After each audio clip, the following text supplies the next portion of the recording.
Alina's 17 from Germany asks, how have your lives changed since you started EYK? You earned a lot more subscribers, you've been on TV shows and interviewed in magazines. Do you get recognized often? Is it awesome or sometimes annoying?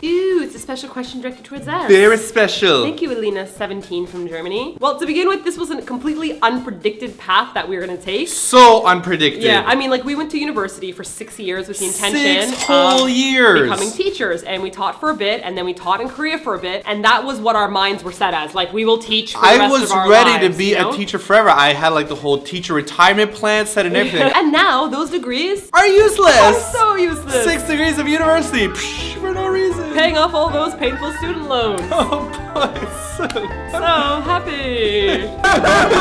so much fun. The point of this all is that we actually have no training whatsoever in video. We have no training in web design or like business management or marketing or anything. We're just learning everything on the go. So that's definitely a big change for us, because before we were really focused on like teaching and teaching materials and learning and like lesson plans, and we were always exchanging ideas with people, and now our minds are kind of shifting into a different world. We had a career path very well laid out for us, and now everything is completely different. But the first 3 years that we were blogging, it wasn't like we were making any money. It was just us blogging for fun. So still in our heads, we weren't thinking of it as like, this is my career change. Like, it's just a hobby that we were passionate about. Yeah, and it was really the start of the 4th year where both of us had completely quit our jobs and we're now becoming full-time bloggers. So that's like, what, a year and a half ago? And now I'm suddenly a full-time blogger. As for things that have changed overtly about us, well, we started off in Korea as 2 teachers in a tiny apartment in Bucheon. Now we're actually living in Seoul, and we have a studio, and we have staff working with us as well. So that's a pretty drastic change, I'd say, for us. How many viewers in the house have been following us from the beginning? Put your hand up in the blog post. Mom, why aren't you putting your hand up? I'm worried that some of you are just like coming in like right now at like this part of our career. You don't actually see where we came from. Yeah, so I think a lot of people might actually misinterpret our passion for our website because they come in during like the 4th year of Eatyourkimchi. Right. And they're like, Eatyourkimchi is this big thing. Like their corporation and government run this and that.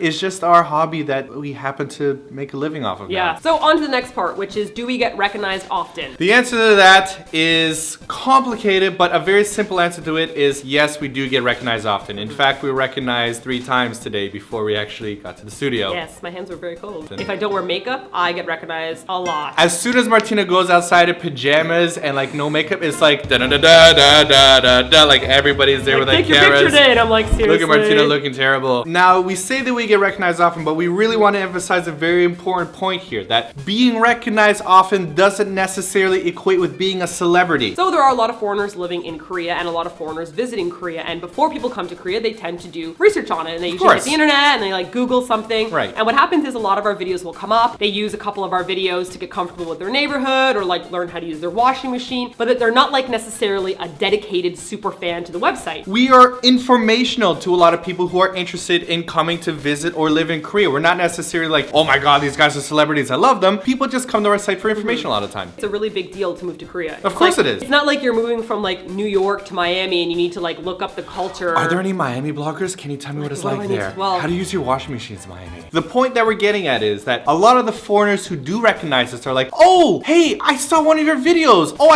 you recommended a good restaurant. Hey, how's it going? So a lot of them are just like remembering that they saw our stuff, but they don't know a lot about us. In fact, a lot of people are like, you're Eat My Kimchi, or oh, you're Simon and Martha. Yeah, they right? always seem to get Simon's name right. Simon and Marsha, Simon and Megan, Simon and Nairobi. Really? Simon and Mushroom. Seriously? Simon and Mookie Mookie Manmanshu. No, that's an indie band. Simon and Ma.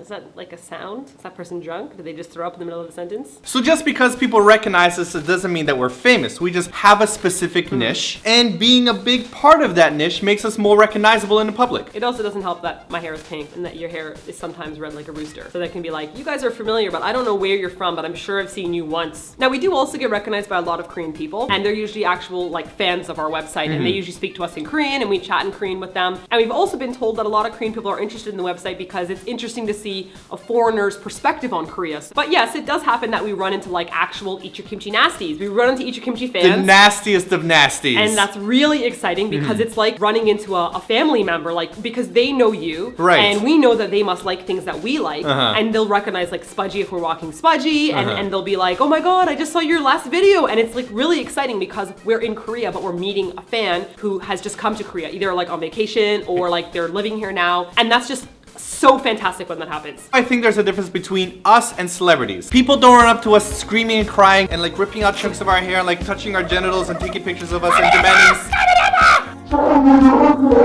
People are really chill when they walk up to us. They're like, hey, you're Simon Martina, I seen your video, so cool, can I buy you a drink? Hey, last week some drunk guy like walked up to me, he's like, hey girl, can I buy you a drink? That was awesome. It was like pinnacle moment right there. Somebody A-girled me. Except we fantastic. couldn't get a drink with him because we had Spudgy. We were walking Spudgy. We can't take Spudgy into a bar. No, it'll be hilarious though. They'll be like, how old is your dog? I got A-girled. It worked. I would have said yes. You also got A-girled. Perfect pickup line. You got A-girled in California in a car. We were walking on the street. Yeah. And a car slowed down and they rolled down somebody rolled down the window and they A-girled us. It was amazing. It was so amazing. Yes.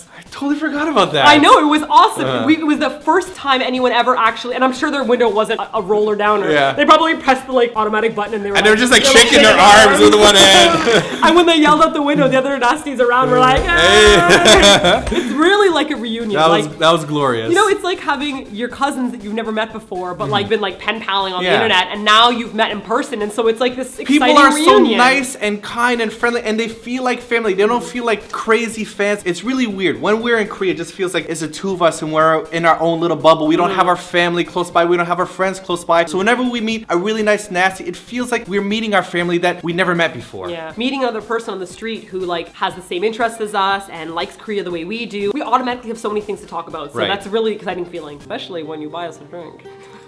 I will agree to your drinks. But I gotta tell you guys, like, I would never, ever want to be a celebrity. You couldn't pay me 100 times what I'm earning right now to be a celebrity. When I think about, definitely not. When I think about celebrities, like actors and actresses and like K-pop idols that have to be like shuttled around in buses and trains with security and, like, crews and everything. I always think about Junsu, that picture. It was Junsu, right? I'm pretty sure it was Junsu. There's a picture of him at a restaurant and like he's just eating noodles. And like he's looked like the sad look in his face. He's doing like a kimchi sign with someone, and you see in the window behind him like faces piled upon faces of everybody staring at him eat. With like cameras and stuff. Like that is such a shitty lifestyle. It's basically like if you want to be a really famous celebrity, you have to make a deal that you lose your social life. You've given up your freedoms, you've given up your rights. And you've given up your right to punch a paparazzi, which should definitely be allowed. Forget about it. That should be allowed. Like sasaeng, punch to the face. That should be like a rule. Like you can be famous, but you're allowed to punch as many paparazzis as you want. So we're not celebrities like that. We don't have sasaengs like stalking outside of our windows. We just have really, really nice people that just want to talk to us. We have extended, nasty family members. So to answer the last part of the question, yes, it is totally awesome when people walk up to us. Does it ever get annoying?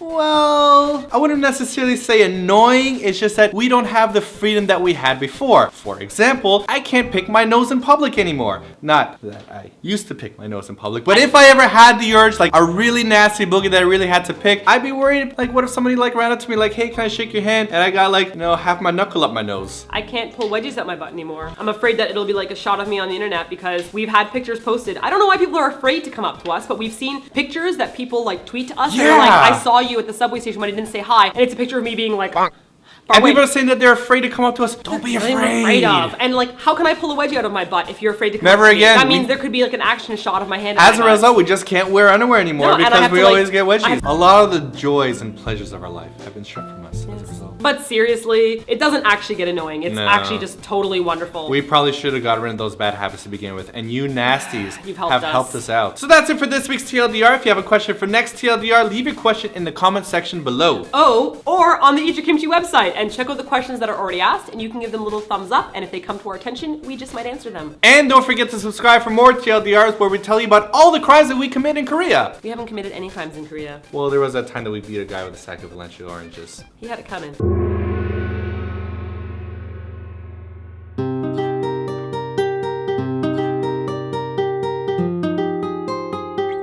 Simon and Malabibidi. Okay, well that would be a cool name. I'm just gonna stop you before you go through every M word. The point is that no one remembers my name. I'm actually laughing. That's why I'm laughing.